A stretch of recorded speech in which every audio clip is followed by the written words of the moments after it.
Welcome. Today we're diving into a rare and fascinating neurological disorder called stiff person syndrome, or SPS. This condition, once shrouded in mystery, is slowly yielding its secrets to research. We'll explore its causes, symptoms, diagnosis, and the ongoing efforts to improve the lives of those affected. So, let's embark on this journey to understand stiff person syndrome.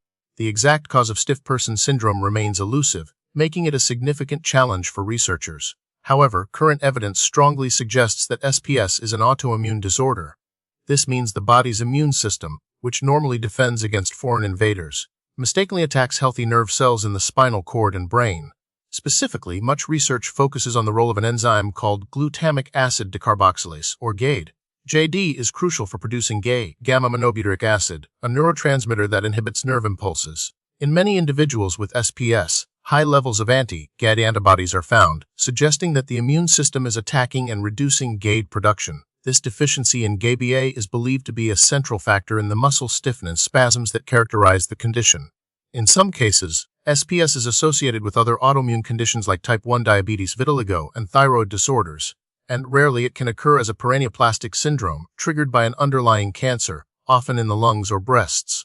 However, the precise triggers that initiate this autoimmune attack remain an active area of investigation. To understand stiff person syndrome, it's helpful to visualize what's happening at a cellular level.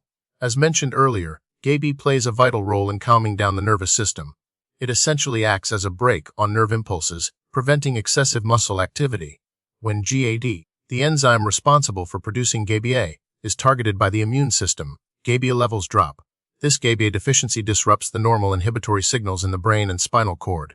Without sufficient GABA to regulate nerve activity, motor neurons become overexcited. These are the nerve cells that control muscle movement. This overexcitation leads to continuous muscle contraction, resulting in the characteristic stiffness and rigidity of SPS. The spinal cord's interneurons, which help modulate motor neuron activity, are also affected by the lack of GABA, further contributing to the dysregulation of muscle tone. Imagine a car without brakes. That's what it's like for the muscles in someone with stiff person syndrome. The underlying process causes muscles to become rock hard, leading to debilitating pain, spasms, and impaired mobility. Stiff person syndrome is a rare disorder affecting an estimated 1 to 2 people per million. Because of its rarity and the variability in symptoms, diagnosis can be significantly delayed, often taking years. SPS can affect individuals of any age, but it typically manifests between 30 and 60 years of age. Women are diagnosed more frequently than men, approximately 2 to 3 times more often. While there are no specific geographical or ethnic predilections known for SPS, its rarity means that it can be difficult to gather precise epidemiological data. Ongoing research and increased awareness are crucial to improve understanding of the true prevalence and distribution of this condition. The signs and symptoms of stiff person syndrome can vary significantly from person to person, but they generally develop gradually over time. The hallmark symptom is progressive muscle stiffness, primarily affecting the trunk and abdomen.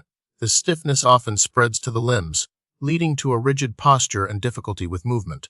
The muscle stiffness is often accompanied by painful muscle spasms, which can be triggered by sudden noise, light touch, emotional distress, or even the anticipation of movement. These spasms can be severe and last for minutes or even hours, causing intense pain and disability. In severe cases, the spasms can be so forceful that they lead to falls and injuries. Beyond muscle-related symptoms, some individuals with SPS may experience anxiety, depression, and heightened sensitivity to stimuli. As the condition progresses, individuals may develop a characteristic stiff gait, difficulty walking, and ultimately, significant limitations in their ability to perform daily activities. Some individuals may also develop respiratory problems due to stiffness in the chest muscles. Diagnosing stiff person syndrome can be a complex process due to its rarity and the similarity of some symptoms to other neurological conditions. The diagnosis typically involves a combination of clinical evaluation, neurological examination, and laboratory testing. A key diagnostic test is the detection of anti-GAD antibodies in the blood. While not everyone with SP tests positive for these antibodies, their presence strongly suggests the diagnosis. Another important diagnostic tool is electromyography, or EMG. This test measures the electrical activity of muscles and can reveal continuous muscle activity, even when the muscles are at rest. This continuous activity is a characteristic feature of SPS.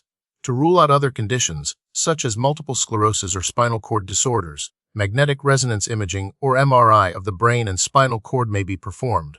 Because SPS can be challenging to diagnose, It is often necessary for a neurologist with experience in neuromuscular disorders to be involved in the diagnostic process. While stiff person syndrome does not have distinct subtypes in the traditional sense, some variations in presentation and severity are recognized. One notable variant is stiff limb syndrome, where the stiffness and spasms are primarily confined to one or both legs. This variant may be less severe than classic SPS and may respond differently to treatment. Another recognized form involves the presence of anti-amphiphysin antibodies, which are associated with a higher risk of cancer, particularly breast cancer. Individuals with this form of SPS should be screened for underlying malignancies. The distinction between these variations is important because it can influence treatment strategies and prognosis. While there's currently no cure for stiff person syndrome, several treatments can help manage the symptoms and improve quality of life. The primary goals of treatment are to reduce muscle stiffness and spasms, alleviate pain, and improve mobility. Medications that enhance JBA activity, such as benzodiazepines like diazepam or clonazepam, are often used to reduce muscle stiffness and anxiety. Muscle relaxants such as baclofen can also help alleviate spasms. For individuals with severe symptoms, intravenous immunoglobulin, or IVIG, therapy may be used. IVIG involves administering antibodies from healthy donors to help suppress the autoimmune attack. Another treatment option is plasma exchange, also known as plasmapheresis, which removes harmful antibodies from the blood. Physical therapy plays a crucial role in maintaining mobility and flexibility. Regular exercise, stretching, and range of motion exercises can help prevent muscle atrophy and improve function.